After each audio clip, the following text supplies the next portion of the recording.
Hey everyone, and welcome back to another episode of Indie Game Movement, the podcast that talks about the marketing and business of indie games. I'm Andrew Pappas. I'm going to be your host, but also your guest today, because we're going to be talking about owning your game's positioning. Many indie studios do not struggle because their game lacks quality. They often struggle because they fail to fully own what makes their game distinct. So today in this episode, I'm going to break down why strong positioning starts with identifying the most marketable truth about your game and committing to it clearly enough for audiences to understand and remember it. So that's what we're going to be talking about right here today on Indie Game Movement.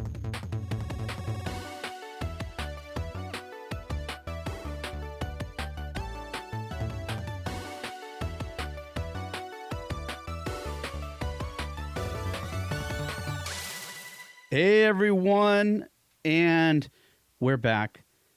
And I just wanted to say this is going to be a slightly different episode. It's going to be me, and primarily reason for that is there's something that was really top of mind lately that I the more I thought about it, the more I felt I had to do this episode and share it with you. So for some quick context, I'm working on this project really deep in the strategy and execution of it. And one of the things that came up in the process of outlining the strategy and doing everything else that you would do with that execution and everything else that comes with it is this concept of not just differentiating, but also how do you own that? And honestly, the more I went with this framing and lens of what that is, what it entails, and everything else, I started to kind of see the market, the space, other games in a different light. Whereas, like, wow, I'm seeing this common thing that's happening, and it could make all the difference in how we communicate our games, how we position them, and everything else. So that's the reason for this conversation today. If anything, it's kind of like a little bit of a workshop, if you will, about how we can get out there and not just stand out, but specifically, as I led in with the intro, own it. Actually have our games positioned in a way where we're owning something specific within this market we're targeting, within these audiences, with just something that allows us to stand out that much better, that much clearer. Because let's face it, there's lots of other projects, there's lots of noise out there, and we need any little thing we can do. And what I liked about this too is this whole concept of ownership and everything is all within our control. And that's one of the best things that we can have, right? Is more control, especially if it's within our grasp and within our control. It's hard enough trying to control everything else and things that are out of our control. And it's always better to focus on what we do have. And this is one of them. And because of that, though, and from what I've seen and what I'm going to share with you in a moment, is not many people are really taking advantage of this. So again, that's why I'm here to talk about. So to kick things off, getting right into this, let's just quickly define what ownership actually means. What do I mean within this context? I'll say first and foremost, ownership isn't a literal thing. Owning an IP or an idea or whatever, right? That's not what I'm necessarily referring to here. In this case, it's really about just fully claiming the most distinct and meaningful positioning of your game or for your game. That's what I'm talking about. Owning that positioning, owning how you communicate the game and convey it and everything else, just really owning it. And what some of this means is, at first, like, it's really about the difference between having something unique or distinct and fully committing to it. Okay? So again, you have something that's present, but the difference is not fully committing to it. And ownership also means, like, shaping how the game is understood, not just how it's described. And again, these things are going a little bit deeper than what we're probably typically used to, and we'll get to the bottom of them in the rest of the conversation. And then the other thing too is looking at this is when we look at positioning, it's upstream, right? We take care of the positioning, or should be, much earlier on in the project than further down the line. And that helps us determine what the audience should remember first. And that's important because it's like it gives us that time and understanding to think about, to know how it works. We can go through processes like validation and everything else. And because that positioning is upstream, it allows us then to find, navigate what ultimately come up with that can help audiences clearly remember the games, our games that we're putting out there. I want to get into this a little bit more because I don't think I probably clearly defined the differences, right, between differentiation and ownership. So let's look at it this way. A game can have a differentiator, but it can still fail to stand out if that differentiator is not clearly positioned. And well, what are some of the ways that this happens?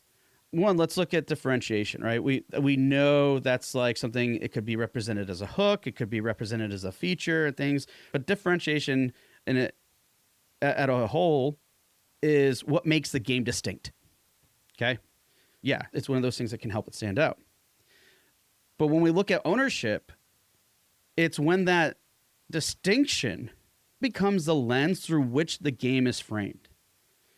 Meaning like everything about that distinction is now how we communicate everything about the game, how we look at the game, how we look at it from an audience perspective, how we present it to publishers or influencers or anything else like that. The distinction becomes like a key core part of this, not just something that's mentioned briefly in a description. And many teams identifying something interesting with their games, right? They might define something, but they don't build their positioning around that interesting thing. And again, these are the different things like that I see happening regularly, and you might have noticed them to yourself too, but that's what it is. Like, and that's why I let in with the intro saying like, hey, it's not about quality. There's lots of good quality. Yeah, the barrier entry is lower, but because of that, we have more and more creative people coming into this space and everything, and lots of interesting views, perspectives, and stuff. But again, when we have these things, that's, I think, the key problem is they're not building their positioning around those aspects. And that's what we're here to talk about some more. Because ultimately, that differentiation, again, is what you have. You found something, great. But then ownership is when you're fully committing to it. You're leaning hard into it, and you're owning it. And that's how you can really start standing out. Now, why is it then that I would have to say a majority of the time I feel a lot of you out there are doing a good job at having a differentiator. Sometimes it's difficult to communicate, or how do you establish it in your hook and stuff? I get that. But for the most part, a lot of you do a good job with this. So what happens? Why do we have these differentiators and we can come up with them, but we don't fully own them to really stand out? And what I've recognized is what typically happens is we get into this trap that often generalizes too much, right? The generalization trap. Because what I often see happen is many teams inadvertently dilute some of their strongest differentiators, their ideas, by positioning their game in a very broad, familiar way. And look, a classic example of this was we often see this with trailers. People will be like, oh, I'm going to make a trailer. And a lot of times, historically, or to some extent, people will look. I think this has been changing over the years, actually, but people look at AAA and see what they do. So what are the first 8 seconds of some trailers is, oh, let's put a logo in and another logo. And then, yes, now we're going to get to the actual tease. That's too long. Right? But I think that's what it is we get all this other information coming in, and we look at things in a very broad and familiar way. And that kind of informs how we should, apply other things such as our positioning. And what I see happening is oftentimes when we're trying to work on our messaging, communication, we end up describing the game in a way that just could apply to many others, right? When you talk about your game, it could often be seen as, oh, this sounds similar. This sounds like any other game. And then you see this all the time, like an immersive experience. Like, who doesn't say that their game isn't? We're not an immersive experience, right? That no one says that, but they want to communicate that.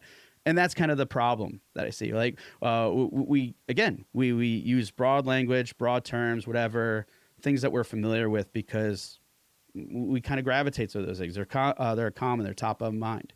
And what this leads to is more general positioning, and it becomes less memorable, right? The game becomes less memorable because we get caught in this generalization trap. Because the way we could go about it is, if the sharpest truth about the game is not the clearest part of their positioning, then you're not fully owning it. It's as simple as that. And that's what we got to get to the bottom of, is what is that sharp truth? What is that really clear, distinctive aspect of your game, and how are you presenting it in every way, shape, or form? Because at the end of the day, if you look back at your title, if you look back at your project and say like, hey, look, take your messaging, I don't know, your Steam description or something else, or if you don't have one yet, just take it and just say, if that in itself is how your game's positioned, is even your Steam description could easily apply to 5 other games in that genre, then you're not fully owning what makes your game distinct.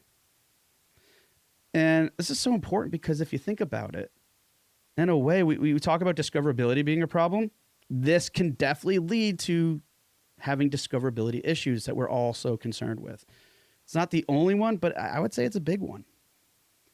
So how do we identify, like, what exactly do we own? Andrew, how do you do this thing that you're talking about? How do we own this differentiator that you say we're so good at? You know, it really starts with identifying some of the clearest and most marketable expression of the game's truth. And I know that sounds kind of like vague and a bunch of like abstract words or stuff. So what do I mean by that? First and foremost, I would say you really got to look for the overlap between what's generally compelling to you as a developer or even to the team, and then also what's easy for, you know, the market or audiences to grasp, to understand.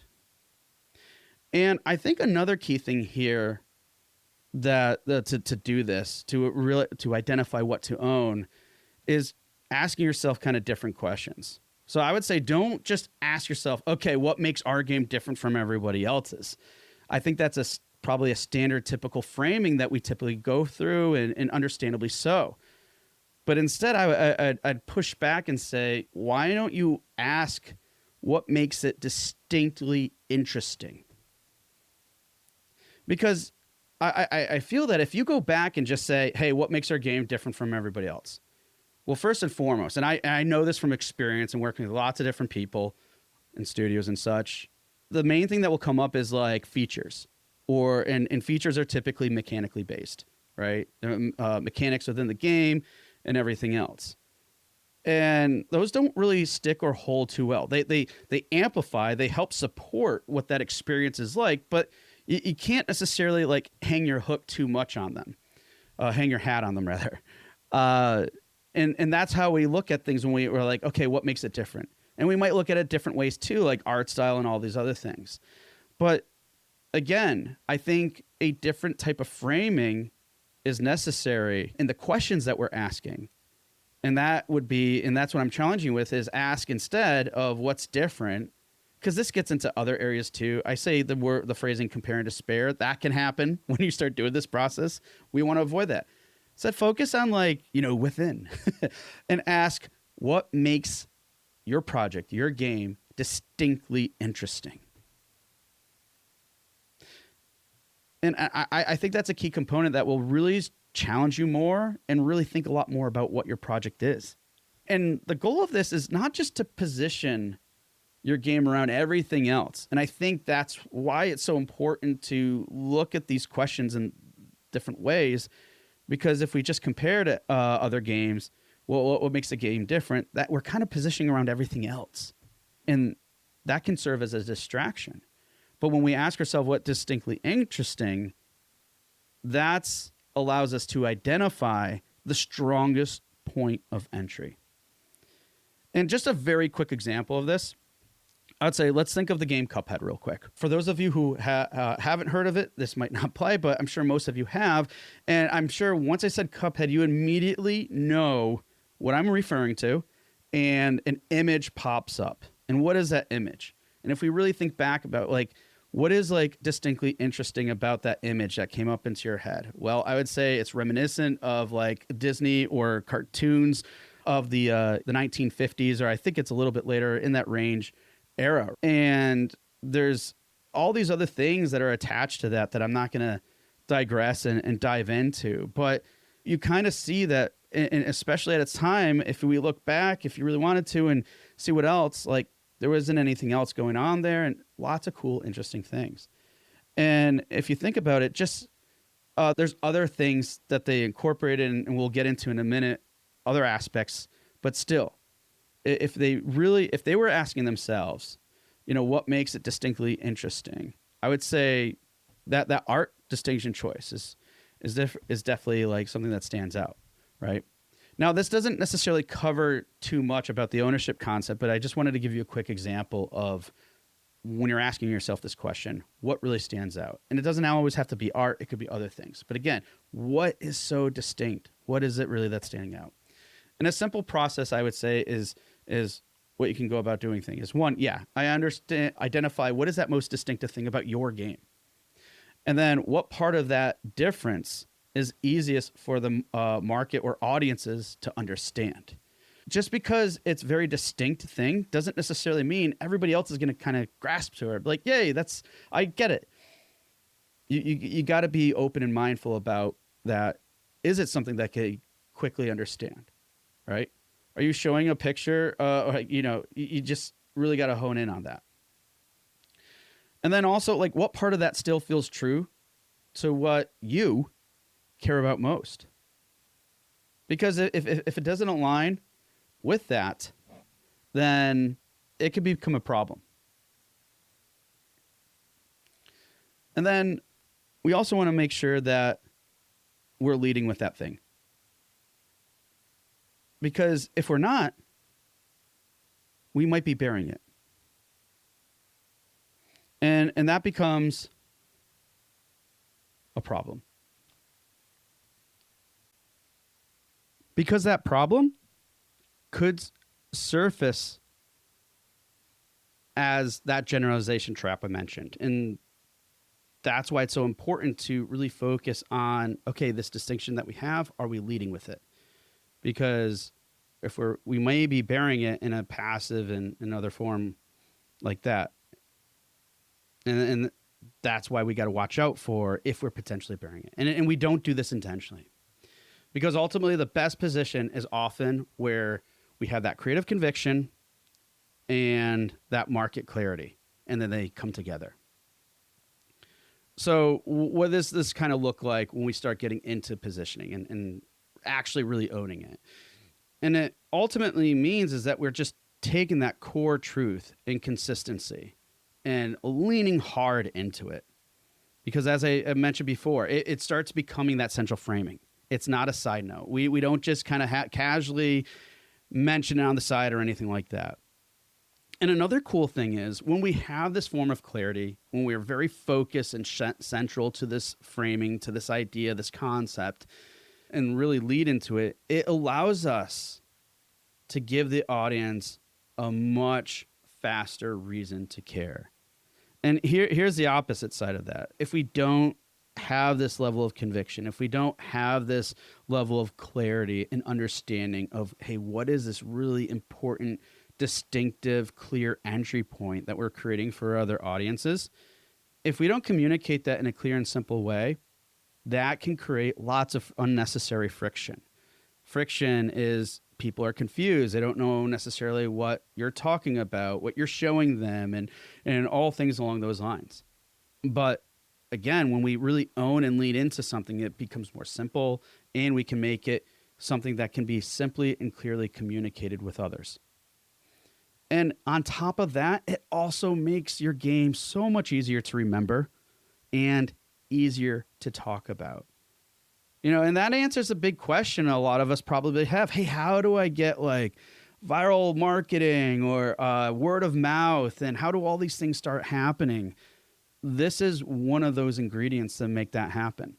If you have that level of clarity and that conviction. So but primarily clarity, when people are looking at it and they understand and grasp it, and there's no room for any real guessing other than, hey, I'm intrigued, I want to learn more, and they're curious, that makes it easier to talk about. Hey, did you see this game that happened? Yeah, it's this and this. And if that's basically fill in the thises, but if that's basically how they're sharing and talking about it with others and remembering the name, there you go. That solves a lot of problems that most of us face. And because ownership is what turns that good idea into that clear market positioning. We're going deeper. We're owning this, right? Those distinctions, those differentiators we've identified, now you're owning it. Let's turn it into clear positioning so we can make all those other things that we're looking for and even help out with discoverability, right? Word of mouth, all virality, whatever it is. And that's not really the goal, but hey, it's a nice byproduct when it happens. All right, so what are some actual examples of this stuff? Again, a key and important example, and I'll just reiterate from before, is when a team or when you just as, a solo dev or your small team, whatever, when you just have that concept that personally is meaningful to you, that you're passionate about, right? You're clearly distinct about what that is, and that we identified in your project, right? And it's also easy for the market or the audience to grasp, understand, right? Those are like the ingredients. I'm just revisiting those real quick. So great example of this is, I would say, Stray Fawn Studio with the Wandering Village. And why it's a great example is because their initial concept was rooted in some of the team's interests. And I would say that would be Studio Ghibli. Big inspiration for the art style, at least, was Nausicaa of the Valley, older Miyazaki film. And yeah, that was a big inspiration for the art. And then on top of that, there was also this level of passion and interest of biology of all things, specifically symbiotic relationships. Okay. And then there was this understanding and everything else of the market where, hey, city builders, management games, primarily city builders, are pretty high in demand. So they kind of followed the outline, that recipe I shared with you earlier, and they leaned into it hard. They owned it big time, to the point where it informed so much of their communication, informed their hook, and then they kept moving forward with that. And because what happened was, this wasn't just a novel idea, right? It was that ownership, that process that they went through was really central to how the whole entire project was framed, from marketing all the way even to development. And as a whole, that entire project, they leaned into that differentiator. And so much that it really became a big core identity of the game. It wasn't just leaning into a feature or just some art style. Like, all of this was leaning. And if you think about it, which is kind of cool too, how, if you really look and examine this further, not like if you are familiar with Nausicaa of the Valley and what that movie represented, not in its entirety, but the theme totally aligns with the gameplay. Like, in the symbiotic relationship and the biology, and you see how all these things now are coming together and why they freaking own that. And in the end, they didn't just have a strong, unique concept. They positioned the whole entire game around it. And I will call out to this. That wasn't the only thing they did. There's lots of great talks that Philomena has done around their validation process in creating that game. And that's important to call out and be aware of. But I would, so anyone who feels like, oh, it can't just be that, I agree with you, but I would still argue to a point where if they didn't have this framing, if they didn't outright own everything I just mentioned, they probably wouldn't get to the level that they did, even and they would have seen it much earlier on with that validation process of saying, hey, this isn't really working out. And I think it's an important distinction and call out to make, because sometimes we get to these places, and if we're not fully owning our positioning with these games, and as I described it to this point, it can kind of give us some, I guess, false negatives, right? If you think about it, if let's say with Stray Fawn, if they didn't really fully own this and then go through their validation process, and they were like, oh, it's not working. All right, we're going to now change course and, go through that validation process again.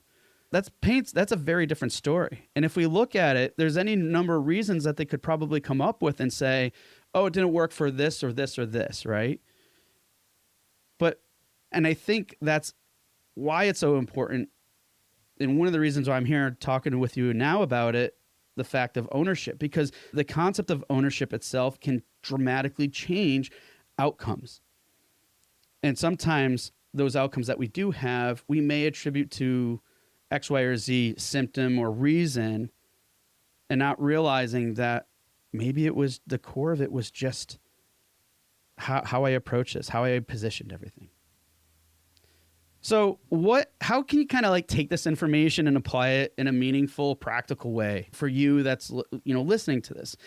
I would say it comes down to some pressure testing, and everything else to see if you listening here are truly owning your project's position in the market.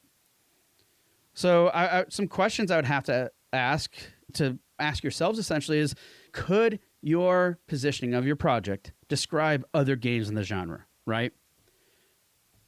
That's first and foremost. I would say, let's say game comparisons that you have out there and everything else, look, see what's out there, or even just any other games. If your description, and again, you got to do your best to pull yourself out from what you know, get rid of I call it the curse of knowledge, right?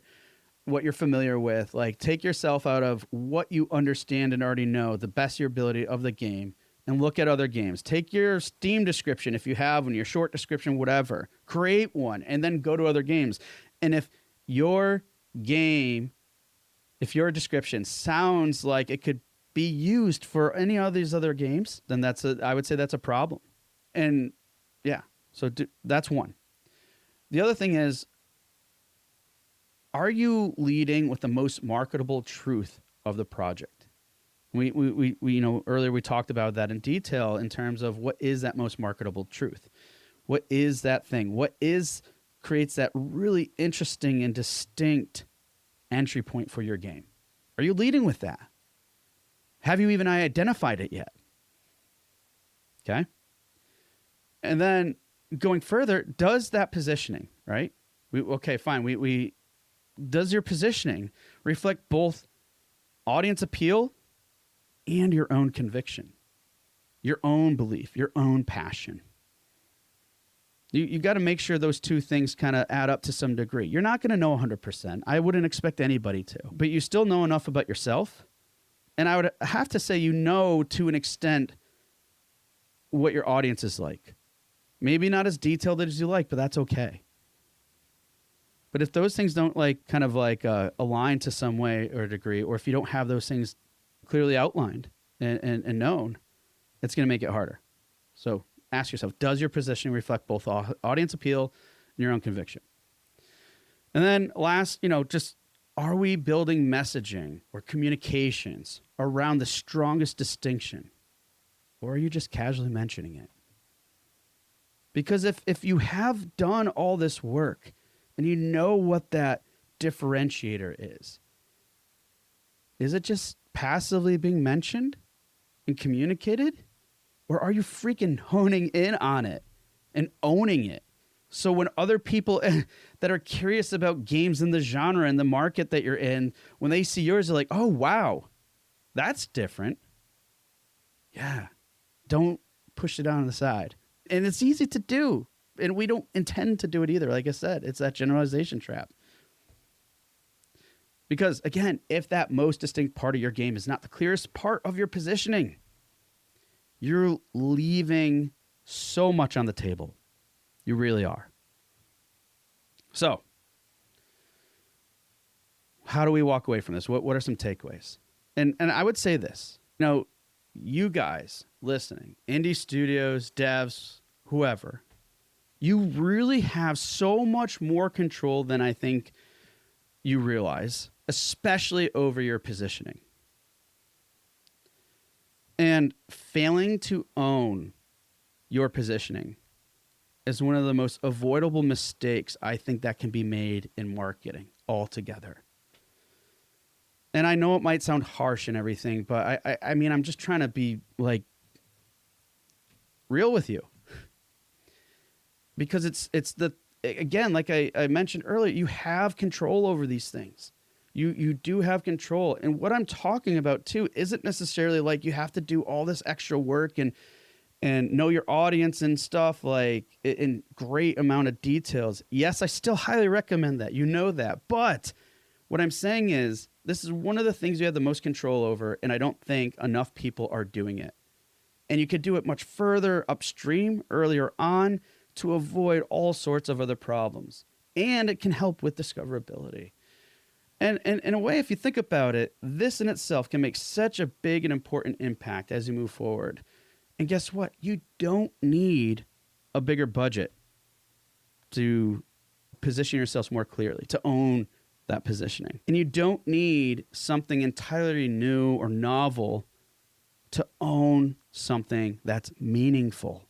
You don't have to come up with that like new mashup idea concept, Vampire Survivors like thing. It's great if you can, but you don't. You don't need it. You have everything you need to identify something that's meaningful to not just you, but to others.